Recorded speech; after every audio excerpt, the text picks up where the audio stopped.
கருவேப்பிலை பொடி தான் நான் செய்ய போகிறேன் இன்றைக்கி. நம்ம அந்த மழை காலத்தில் எங்கேயாச்சும் வெளியே போயிட்டு வரப்போ டக்குன்னு நம்ம வீட்டில் ஒரு சாதம் வடித்து நம்ம குழம்பு வைக்கிறதுக்குள்ளே லேட் ஆகும். அப்போ சாதம் இருந்துச்சுன்னா நம்ம இந்த கருவேப்பிலை பொடியை பயன்படுத்தி நம்ம சாப்பிட்டுக்கலாம்.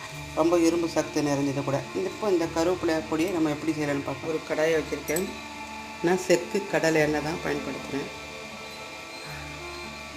இது உளுத்தம் பருப்பு, கடலை பருப்பு, இதே கப்போடு உள்ள வேர்க்கடலை, பருப்பு தகுந்த மாதிரி மிளகு, வர மிளகாய், ஒரு வேர்க்கடலை சேர்த்துக்கலாம்.